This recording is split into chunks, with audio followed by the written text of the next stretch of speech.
Question कुछ ऐसा है कि ये डिस्क है जिसको अपन ने इस डायरेक्शन वेलोसिटी दी है v नॉट और ऐसा ओमेगा दे दिया है ओमेगा नॉट की वैल्यू दी हुई है जो कि है 4v0/r। तो क्वेश्चन ये कहता है कि पहली बात तो इसका वेलोसिटी टाइम ग्राफ बनाओ और फिर डिस्टेंस ट्रैवल बताओ जब उस मोमेंट तक का जब ये जस्ट रुक जाएगा और उस मोमेंट तक का जब ये फाइनली प्योर रोलिंग चालू कर देगा। दो मोमेंट तक के डिस्टेंस पूछ रहे हैं, एक तो रुकने वाला और एक फाइनली प्योर रोलिंग जब चालू करेगा वहां तक का। और एक आखिरी चीज और पूछी जा रही है, वर्क डन बाय फ्रिक्शन। तीन बातें पूछी गई हैं बस। तो क्वेश्चन लिखो अच्छे से पहले पूरा।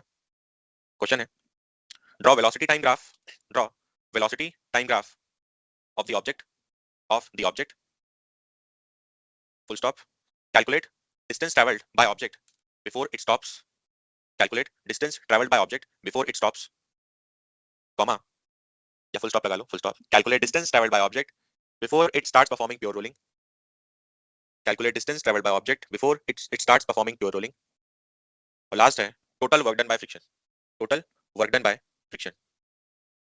हाँ और एक और था, याद आया, आखिरी है इसका, also calculate the time taken by object, also calculate the time taken by object in order to return to its initial position, in order to return to its initial position। करो ट्राई। 10 मिनट का time दिया है, sorry 8 minute का। जरूरी नहीं है कि method से जाओ, आप दोनों मेथड को मिक्स करके भी लगा सकते हो चाहो तो।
फाइनल वेलोसिटी वगैरह तो निकाल ही ली होगी। 9v0/4 आ रही है शायद। बड़ी खतरनाक आई है। 1/3 नहीं आई। 4/9 सर फाइनल मतलब इस बार मिनट टाइम ये जब 0 है तब ओमेगा निकाले, फाइनल निकाले। अच्छा ठीक है। पहले पार्ट में आपने वही पूछा था ना जब वेलोसिटी 0 है तब का। हाँ वेलोसिटी पूछा है, डिस्टेंस पूछा है। डिस्टेंस पूछा है, वेलोसिटी 0 है। हाँ तो पहला पार्ट तो ऐसे ही हो गया ना, मतलब म्यू के टर्म्स में दोगे ना आंसर, है ना। यूं करना है क्या टाइम हाँ तो निकालना है। म्यू, अरे डिस्टेंस ट्रैवल पूछा है ना मैंने तो, हां म्यू के टर्म्स ये में आ टाइम जाएगा। पूछा है। हाँ डिस्टेंस चलेगा। ट्रैवल। हाँ तो पहला तो ऐसे ही आ गया फ्री में, v²/2 म्यू जी, ये होता है ना स्टॉपिंग डिस्टेंस तो, ठीक है सर, ना, u² मतलब यहाँ बाई पे टू है। म्यू की वैल्यू निकालनी पड़ेगी ठीक है टर्म्स में आप। नहीं नहीं ठीक है, म्यू लिखना भूल गए थे अपन।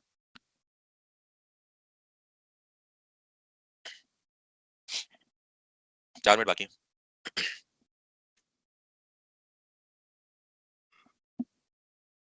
कल टॉपलिंग पढ़ेंगे, परसों से इलेक्ट्रोस्टैटिक चालू हो जाएगा।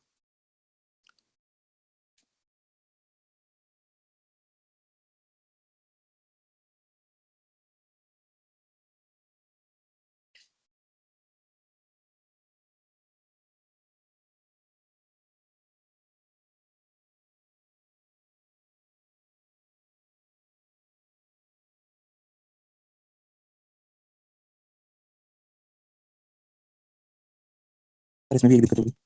क्या। सर हम जो पिछला क्वेश्चन करवा थे मेरा आंसर उसमें नेक्स्ट क्वेश्चन में वही आता है, इसमें 2/3 आ रहा है। अच्छा पिछली बार भी वेलोसिटी, हुआ। Final velocity. हां 2/3। अच्छा तो वही तो आ रही है, हाँ सही तो है।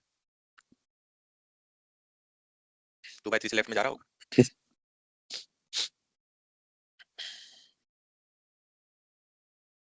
सर म्यू जी t/3 है ना, म्यू जी t/3 क्या है ये।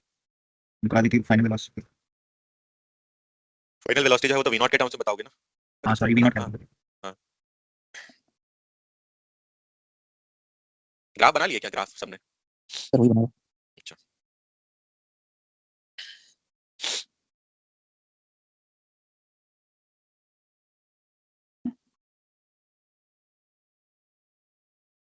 और 5 मिनट लेना तो ले सकते हो।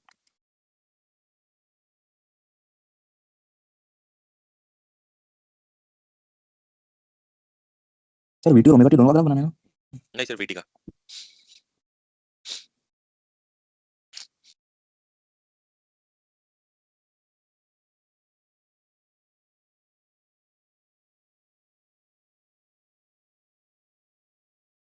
हो गया सर। हो गया, एक ठीक है। आखिरी बात, हमारा एक आखिरी बात तो बचा है। हाँ, कर लो वो भी।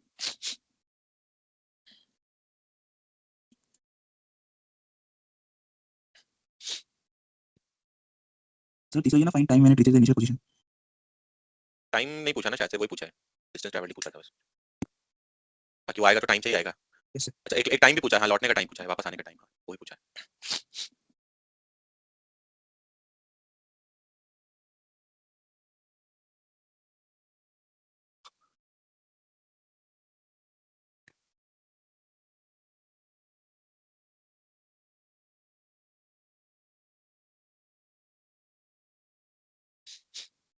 चलो मैं बताता हूँ, है ना। सबसे पहले तो अपन ने अभी जो रिवर्स स्पिन देखा था उसके हिसाब से अपन डिसाइड कर सकते हैं कि लौटेगा कि नहीं लौटेगा। तो जरूर लौटेगा, क्योंकि आई ओमेगा ज्यादा है। कितना आएगा आई ओमेगा इसमें? 2 टाइम्स आ जाएगा ना, यस। है ना। हाँ, और जो एमवी नॉट आ रहा है वो 1 टाइम है।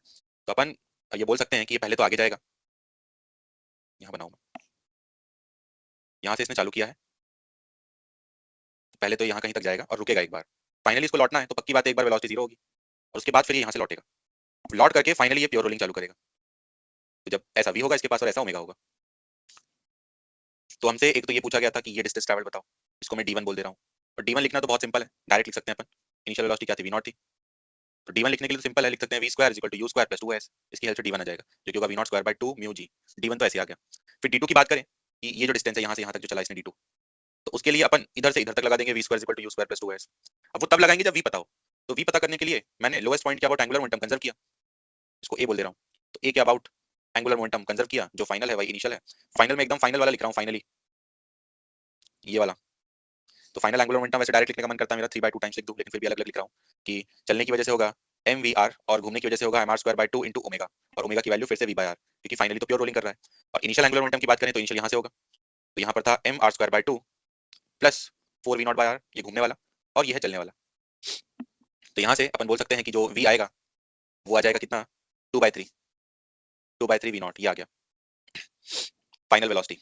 फाइनल वेलोसिटी पता चल चुकी है, तो d2 के लिए अपन लगा देंगे simple v square is equal to u square plus 2s। यहाँ लगा दे रहा हूँ मैं, फॉर d2 लिखा मैंने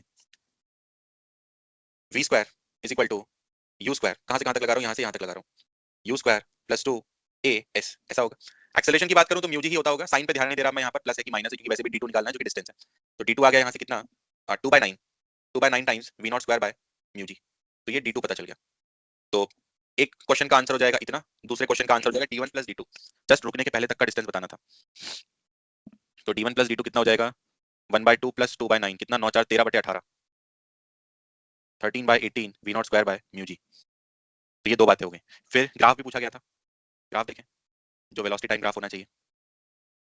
अच्छा, यहाँ पर एक और दिक्कत थी, हमको ये नहीं पता था कि फाइनली ये जो प्योर रोलिंग चालू कर रहा है वो इधर चालू कर रहा है या इधर चालू कर रहा है। क्या पता स्टार्टिंग पॉइंट के लेफ्ट में जाकर के प्योर रोलिंग चालू करता हूँ, तो ये हमको पहले से नहीं पता था। लेकिन अब D1 और D2 को देख के पता चल जा रहा है कि जो D2 है वो D1 से कम है ना। D2 का वैल्यू जो है वो D1 से कम है कि नहीं? 0.2 0.5, हाँ। तो D2 का वैल्यू क्योंकि D1 से कम है, इसका मतलब ये कि जो अज्यूम्ड डायग्राम है ये सही है, कि यहाँ कहीं पर प्योर रोलिंग चालू कर देगा, यहाँ पर नहीं करेगा। मतलब कर रहा होगा लेकिन पहले ही प्योर रोलिंग चालू कर दिया होगा यहाँ पे। इसका क्या मतलब है? ये जो डायग्राम है इसी की हेल्प से तो ग्राफ बनेगा। इसका ये मतलब है कि ऑब्जेक्ट का जो मोशन है वो एक्सेलरेटेड रहेगा यहाँ से यहाँ तक बस, यहाँ से यहाँ तक बस इसके पास एक्सेलरेशन होगा, क्योंकि इस मोमेंट के बाद तो ये प्योर रोलिंग चालू कर दिया है। और अगर प्योर रोलिंग चालू कर दिया है यहाँ पे, तो अब थोड़ी फ्रिक्शन लग रहा होगा, और जब फ्रिक्शन नहीं लग रहा होगा तो वेलोसिटी क्या हो गई होगी? कांस्टेंट। तो जो ग्राफ होगा इसका, इसका ग्राफ कुछ ऐसा जाएगा, ऐसा, इस टाइप का ग्राफ होगा इसका, ऐसा कुछ।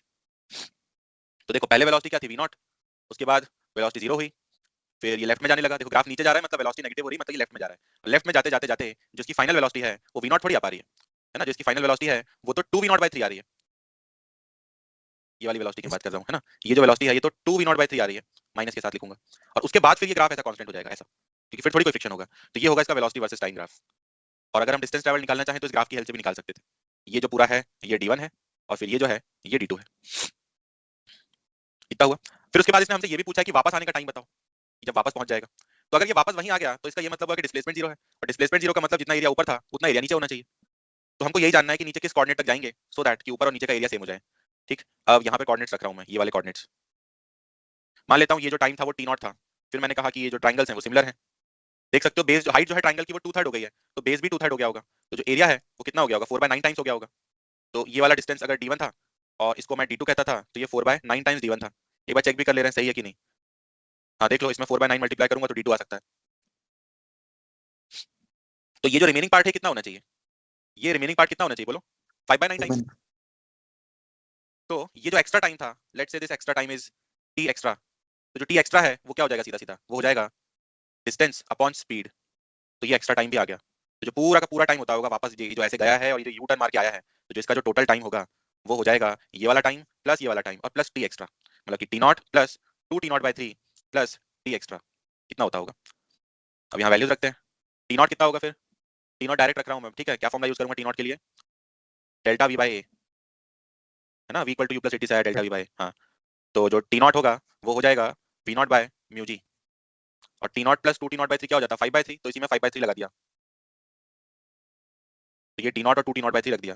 फिर टी एक्स्ट्रा की बात करूं तो टी एक्स्ट्रा जो कि है वहां से आ रहा है, कितना आ रहा है, ये 3 3 जा गया 5/6, 5/6 times d1 bye V not. d1 कितना था ऊपर निकाला है, V naught square by 2 mu G, V naught square by 2 mu G by V naught. तो ये कितना आया, ये आया 1/3 1/12, 5 V naught by mu G. 1/3 और 1/12 कितना होता है, कुछ अच्छा सा होता होगा, नहीं होता, 25/12 है ना। तो ये टोटल टाइम होता होगा जाके आने का। ठीक, फिर सर उसके इसमें बाद हाँ सर इसमें क्या बोलो, डायरेक्ट तब लगाते हैं जब वो रोलिंग बाद में चालू होती है। नहीं कभी भी लगा सकते हैं, बस उससे हमेशा डिस्प्लेसमेंट आएगा। हाँ अगर सर, डिस्टेंस डिस्टेंस निकालना है तो फिर सही है, रोलिंग जब चालू हो रोलिंग ने जब रिवर्स कर लेगा अपने मोशन को उसके बाद लगा सकते हो। नहीं सर, जैसे अपन डिस्प्लेसमेंट अगर 0 भी कर देंगे तो फिर एक्सेलरेशन भी चेंज हो जाएगा ना, अगर रोलिंग चालू हुई तो। नहीं, एक्सेलरेशन का डायरेक्शन वही रहेगा। नहीं नहीं, जैसे पहले म्यूजिक लग रहा था, फिर अब रोलिंग चालू हो जाएगी, फिर म्यूजिक लगेगा। हाँ, रोलिंग के बाद तो फ्रिक्शन ही नहीं रहेगा ना, एक्सेलरेशन ही जीरो हो हाँ, जाएगा रोलिंग के बाद तो। हाँ, तो तब डायरेक्ट उससे नहीं निकाल पाएंगे। एक मिनट रुको, मैं वर्क डन बाय फ्रिक्शन बता दूं, क्वेश्चन खत्म कर दूं। वर्क डन बाय फ्रिक्शन की बात करें तो simple change in kinetic energy से आ जाएगा। चेंज इन काइनेटिक एनर्जी में ध्यान रखेंगे कि घूमने वाली भी लिखनी है, चलने वाली भी लिखनी है। तो ये लिखा मैंने k final which is 3/4 m v square, इसमें दोनों आ गए, घूमना और चलना। और इनिशियल वाले में घूमना चलना अलग अलग लिखना पड़ेगा, जो कि था half m v naught square plus half mr square by 2 into 4 v naught by r का स्क्वायर।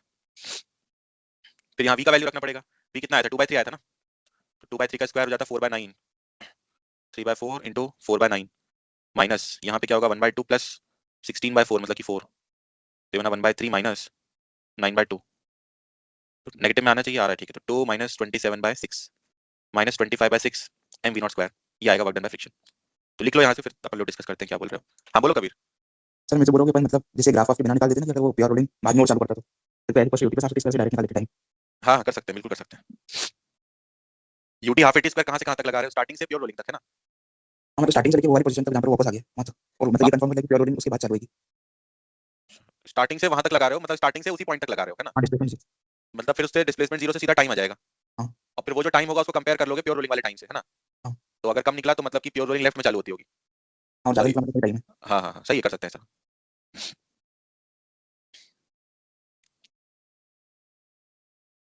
इसको बोल सकते हैं क्या, ये INPHO लेवल कॉम्प्रिहेंशन था। नहीं सर, आपको समझ में आ गया तो फिर कहाँ से अगर होता तो समझ ही नहीं आता। अच्छा, इसी में क्या है, देखो ये जो गोला है ना लुढ़क रहा है, इसकी जगह पेंसिल लुढ़का दो बस, तो बन गया INPHO। हाँ यार, वो क्वेश्चन पेंसिल वाला फेमस क्वेश्चन हाँ, पिछले साल ही सॉल्व किया था मैं उसको, आयुष ने पूछा था मुझसे। फोटो में भी दिया हुआ है वो। अच्छा अच्छा, उसमें भी है वो, डेविड मॉरिन में भी है। कोई लिख रहा है क्या यहाँ से कुछ।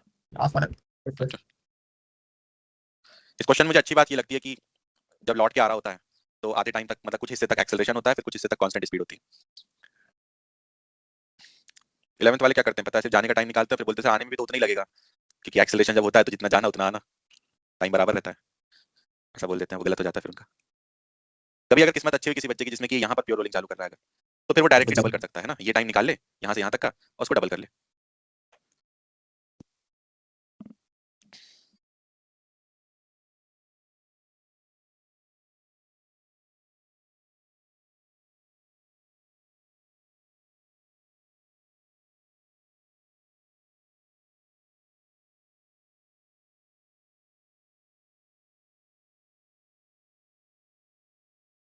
हो गया क्या, पूरा लिख रहा हो अभी। ये तो हो गया। ठीक, सबने सब लिख लिया क्या, फिर होमवर्क दे दूं मैं। कैलकुलेशन बची हो तो कर लूंगा।